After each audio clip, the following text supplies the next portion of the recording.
네, 안녕하세요. 일단 만나서 반갑고요. 우리가 이게 18회 강의니까 앞으로 이제 3주 동안 정치학을 공부하게 됐는데 일단 두 가지 공지를 먼저 하나 하고 그리고 나서 오늘 이야기를 할까 하는데요. 수업 시간에 우리가 이제 내용을 쭉 공부하다 보면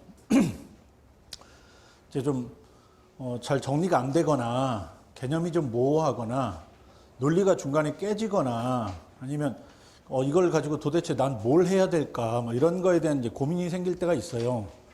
그래서 공부하다가 혹은 복습하다가도 괜찮고 뭐가 됐든 아니면 전에 공부하다가 연관돼서 생각이 들어도 상관없는데 어찌됐든 간에 우리가 정치학을 공부하는 이 기간 동안에 궁금한 게 있으면 그 자리에서 이제 저는 해결하는 게 좋다고 생각하는 사람이라 쉬는 시간이나 그 다음에 수업이 끝나고 질문을 받을 테니까 그때그때 바로바로 질문을 하시는 게 일단 제일 좋고, 만약에 그때 질문을 하려고 했는데 좀 두서없게 돼서 정리가 좀 잘 안 되고 그러는 바람에 질문 타이밍을 놓치거나 아니면 뭐 그날따라 좀 질문자가 많아가지고 질문하기가 좀 그래서 만약에 질문을 현장에서 못하게 되면 저한테 이제 메일을 보내시면 제가 메일에 답변을 해드리고, 그 다음에 현장에서 질문한 것 중에 공유할 수 있는 질문, 좋은 질문이 있으면 그 질문에 대해서는 제가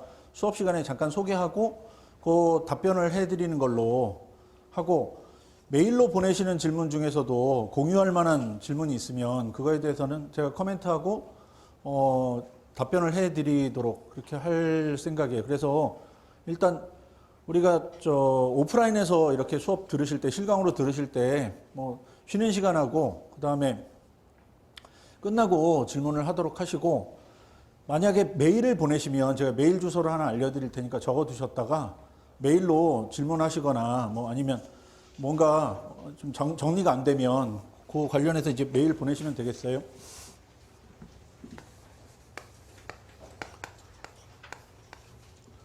가운데 대시고 그 다음에 아라비아 숫자 2고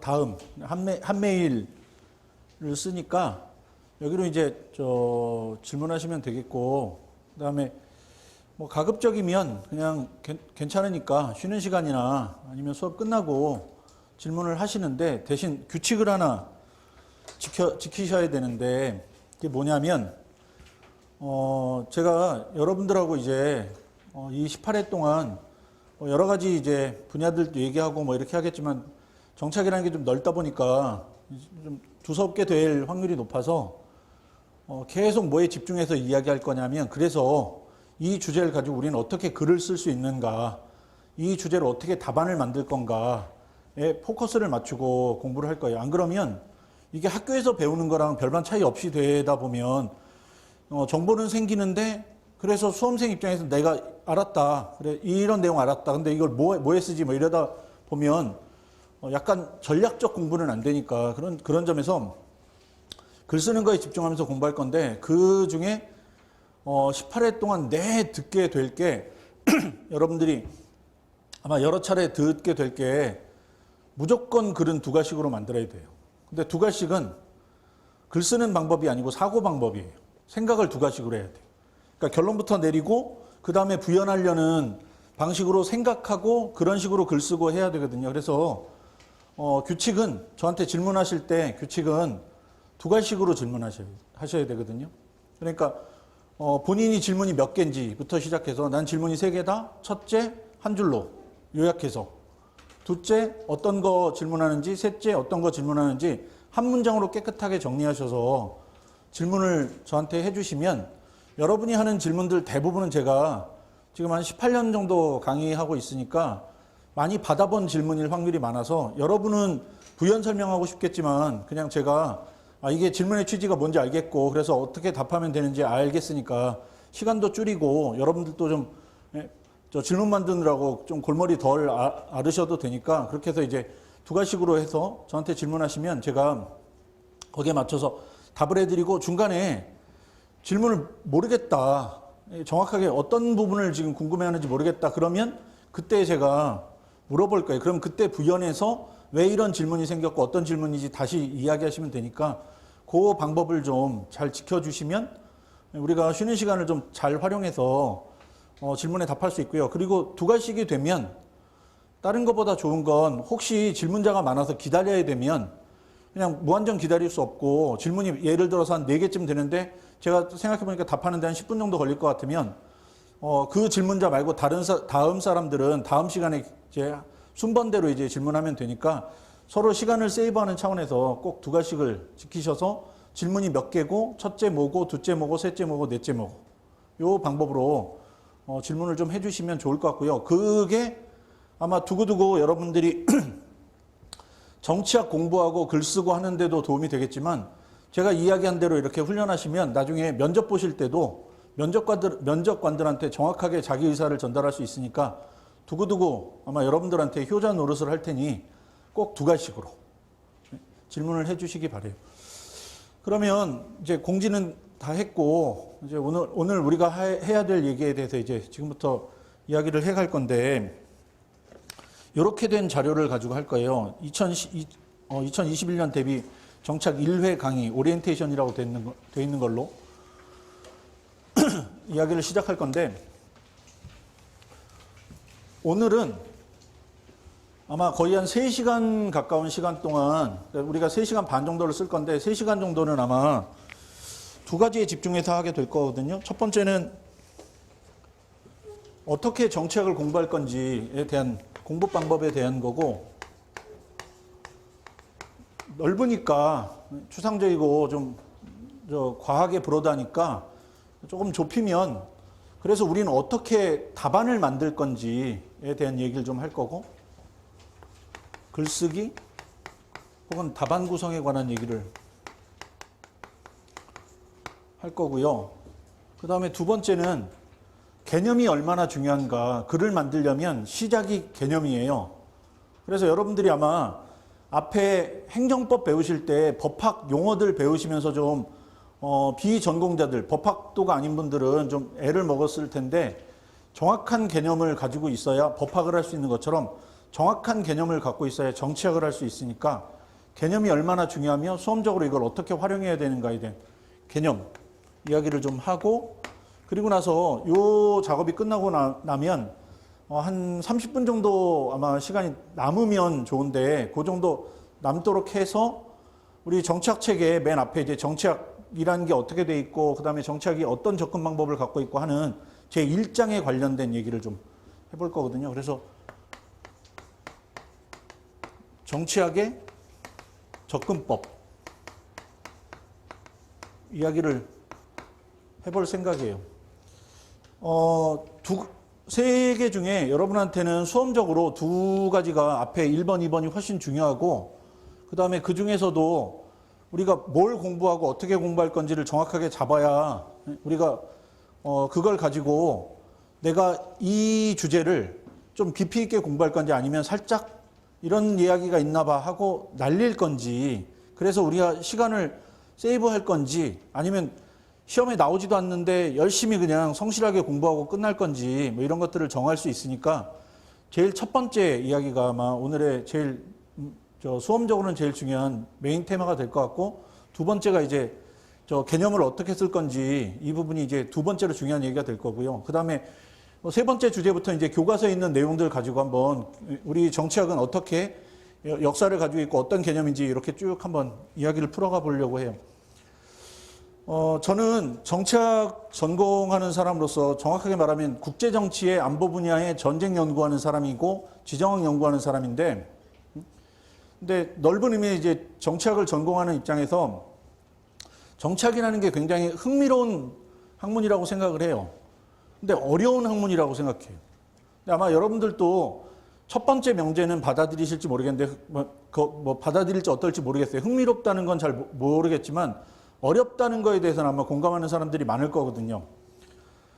저는 재미있는 주제지만 여러분한테는 재미없을 수 있고 저한테도 어려운 과목인데 여러분한테도 아마 어려운 과목일 확률이 높은데 제가 이해하는 정치학이 어렵다고 생각하는 특히 수험생 입장에서 정치학이 어렵다고 생각하는 이유는 세 가지가 있는 것 같거든요.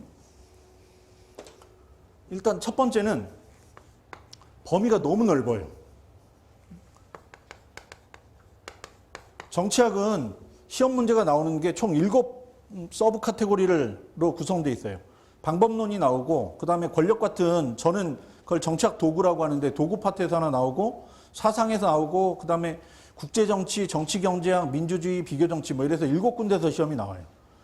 그러니까 이 7군데가 전부 학교로 치면 거의 한 학기 과목이거나 아니면 2학기 과목 정도 되니까 학교 과목으로만 쳐도 아마 10과목 이상은 수강을 해야 대략 어떤 이야기가 있는지 알겠다 할 정도로 범위가 넓어요. 근데 여러분들이 잘 아시지만 신림동의 학원가에서 정치학은 선택 과목이다 보니까 다른 과목보다 시간 배정은 가장 적게 받아서 그나마 지금 18번 가지고 우리가 예비순환하고 있는데 제가 맨 처음에 신림동 왔을 때는 10회로 시작했거든요. 됐죠? 그래서 제가 학원 관계자가 10회 시간을 줄 테니까 정치학을 엄청 잘 가르쳐 보라고 뭐 얘기를 하더라고요. 그래서 네가 하라고. 난 못하겠다. 국제정치도 10회 다 못 가르치는데 어떻게 정치학 전체를 다 가르치냐. 당신이 해라. 뭐 이렇게 거칠게 항의한 적이 있는데 뭐 그래도 학원가에 룰이라는 게 있으니까 경제학이 제일 시간 배분을 많이 받고 행정법, 행정학, 그다음에 정치학 뭐 이렇게 되다 보니까 짧은 시간 안에 이 좀 넓은 범위의 정치학을 배워야 되는 좀 어려움이 있는 것 같아요. 물론 뭐 시간 제한이 없어서 저한테 한 100회 정도 주고 정치학에 대해서 가르쳐보라 그러면 제가 민주주의도 한 15회 정도 해가지고 민주주의 이론가들 쭉 설명하고 국제정치 한 25회 정도 하고 비교정치 한 20회 정도 하고 뭐 이러면서 가르치면 되게 좋겠지만 정치학만 할 수 없으니까 그건 불가능한 일이고 천상은 이제 짧은 시간 안에 임팩트 있게 가르치는 것밖에 방법이 없는 것 같아요. 어쨌든 첫 번째 어려움은 범위가 넓고 두 번째는 너무 추상적이에요. 추상성이 아마 여러분들을 좀 어렵게 만드는 것 같거든요. 당장에 아마 내일 정도 되면 이제 방법론 해야 될 거고 그 다음에 이제 정치학 도구 들어가면 국가를 배워야 되고 그 다음에 민족을 배우고 국제 체계를 배우고 뭐 이런 살면서 한 번도 정확하게 개념 규정하지 않고 살 수 있는 그런 개념들을 하나하나씩 개념 규정을 해가면서 이 개념과 저 개념이 어떻게 다르고 여기에 어떤 의미가 있고 뭐 이런 것들을 배워야 되니까 그게 이제 우리를 좀 어렵게 만드는 것 같거든요. 우리가 경제학은 복잡하긴 해도 좀 단순하잖아요. 변수 2개 가지고 X축 하나 움직이면 Y축 올라가고 뭐 이렇게 하는데 정치학은 그거보다는 좀 복잡하니까 게다가 뭔 말하는지 모르겠는 주제들도 많아서 뭐 4차 산업혁명이니 자본주의 4.0이니 뭐 이런 거 가지고 막 논쟁해야 되니까 그게 좀 우리를 어렵게 만드는 것 같고요. 세 번째는 그래서 어떻게 첫 번째 장애물도 넘고 두 번째 장애물도 넘고 막 넘었는데 세 번째로 그래서 다 어느 정도 공부한 것 같은데 정작 내 얘기를 하려고 정리하려고 하면 글이 되게 두껍게 돼요. 글쓰기가 어려워요. 그래서 엄청 열심히 배워갖고 자 내가 얼마나 열심히 공부했고 얼마나 질서 정연하게 논리적인지 보여주겠다고 하고 글을 썼는데 생각보다 내 기대만큼 점수가 잘 안 나오는 경우들이 많거든요. 그래서 이 세 가지가 제가 볼 때 이제 정치학을 좀 어렵게 만드는 이유인 것 같고 사회과학 하는 사람으로서 원인을 알았으니까 이제 대책을 만들어야 되잖아요. 첫 번째 이 주제에 대해서는 어떤 걸로 해결하면 되냐면 어디까지 읽을 건지를 좀 명확하게 하고 그 다음에 어디에 좀 집중할 거고 어디에 좀 덜 집중할 건지 시간 배분 어떻게 할 건지를 가지고 해결할 수 있어서 저의 표현으로는 리딩하는 방법, 읽는 방법을 갖고 해결할 수 있을 것 같아요. 그러니까 예를 들면 민주주의가 최근에 작년에 5급 공채에도 나오고 그 다음에 그 입법고시에도 나왔는데 누가 출제했는지도 아는데 그 민주주의를 어떻게 출제했냐면 민주주의로 출제하지 않고 민주주의 범위 안에서 요즘에 연성권위주의나 혹은 선거권위주의 같은 좀 복잡한 용어를 써서 민주주의 반대쪽에 있는 체제들을 분류하는데 얘네들의 특징이 뭐냐 아니면 민주주의 위기론이 뭐냐, 뭐 이런 식으로 이제 문제를 물어보거든요. 그래서 아마 당분간은 요 주제에 좀 관심 있는 사람들이 많고 이 사람들이 출제 의뢰를 받았으니까 당분간은 요 주제들이 조금 더 출제될 확률이 높거든요. 그러면 민주주의를 공부할 때 옛날에는 민주주의가 무엇이고 우리나라에 필요한 민주주의가 무엇인가, 뭐 예를 들면 참여민주주의가 필요하냐 아니면 결사체 민주주의가 필요하냐 뭐 이렇게 배웠는데 지금 그쪽 말고 민주주의와 민주주의가 아닌 것들을 구분해낸다면 어떻게 구분할 거냐. 그리고 민주주의가 생각보다 생존 가능성이 이렇게 높지 않아요. 우리가 2011년에 아랍의 봄이라고 해서 예멘 뭐 이런 저 중동 국가들에서 저 민주화가 일어났는데 그 나라들 중에 지금까지 민주주의 유지하는 나라가 없어요. 다 다시 옛날로 회귀했어요. 그러니까 이런 현상을 보면서 이제 출제자들이 문제를 만드니 요런 주제에는 조금 더 집중해서 공부하고 옛날 스타일 주제들은 대략 어떤 논리가 있는지 정도를 공부하는 걸로 우리가 공부 범위를 좀 좁히고 좀 스페시픽하게 만들어서 어디에 좀 특정화를 할까 뭐 이런 것들을 정하는 게 이제 첫 번째 방법인 것 같고, 두 번째 방법은 어떤 개념이나 어떤 주제가 좀 추상적이니까 그 주제가 왜 그렇게 추상적인지에 대한 배경을 좀 소개해드리고 그런 배경하에서 이걸 어떻게 우리가 논리적으로 이거를 이해할 수 있는지를 만들어가는 거예요. 그래서 이거는 다른 말로 하면 이제 생각하는 방법으로 돌파할 수 있어요.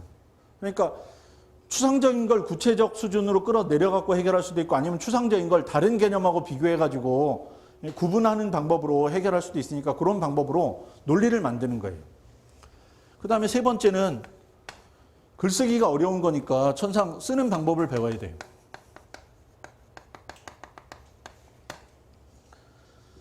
그래서 요 세 가지를 가지고 우리가 이제 공부를 할 건데 제가 지난번에 짧게 그 정책 입문할 때 어떻게 공부했으면 좋겠는지 잠깐 특강했는데 그때도 이야기 드렸지만 대부분 사람들이 리딩부터 시작해서 그 다음에 싱킹을 하고 그 다음에 라이팅하고 이렇게 생각하고 공부하거든요. 그러니까 많이 읽으면 글이 좋은 글이 나올 거라는 약간의 맹신, 신념 뭐 이런 걸 가지고 글쓰기를 하는데 전혀 그렇지 않아요. 우리가 몇몇 사람들이 실험해 본 결과로 우리가 책을 100권 읽으면 그 중에 다른 사람한테 자기가 이야기할 수 있을 정도로 머릿속에 남기려면 그러니까 다른 사람한테 이야기하기 위해서 이제 머릿속에 남기는 게 100권 중에 한 10권 정도 되거든요. 그러니까 정보의 10%만 살아남고 90%가 사라져요. 그리고 그 10% 중에 다시 정확하게 말하면 이제 2권 정도 분량만 다른 사람한테 글로 써서 전달할 수 있어요. 그러니까 그게 맞으면 정보 100% 중에 우리가 글로 만들 수 있는 건 2%밖에 안 돼. 근데 아까 얘기했지만 7분야에서 시험이 나오는데 그 7분야를 여러분이 다 정확하게 좋은 글을 만들 정도로 우리가 쓸 수 있게 그 정도로 쓸 수 있게 하려면 읽는 양이 어마어마해야 돼요. 그래서 정치학 아주 석학들 중에 보면 10,000권에서 한 30,000권씩 읽어서 정치학 분야에 이제 대가가 된 사람들이 많거든요. 근데 그렇게 할 수 없잖아요. 그래서 천상은 방법을 바꿔서 어떻게 해야 되냐면 최대한 읽은 걸 살려서 글로 만들어야 돼요. 다시 얘기하면 우리가 읽고 이런 게 있나 봐가 중요한 게 아니고 읽고 이걸 어떻게 쓸 건지를 고민해서 살려두지 않으면 이게 정보가 날아가 버려서 글을 못 만들어요. 그래서 어떻게 바꿔서 우리는 수업을 진행할 거냐면 여기서부터 시작해서 어떻게 쓸 거냐 이 주제를. 그러면 이 주제를 잘 쓰기 위해서 어떻게 생각할 거고 어떤 논리를 만들 거고 그 다음에 어느 부분을 읽어서 글감을 찾을 건지 요 순서로 공부를 해갈 생각이거든요.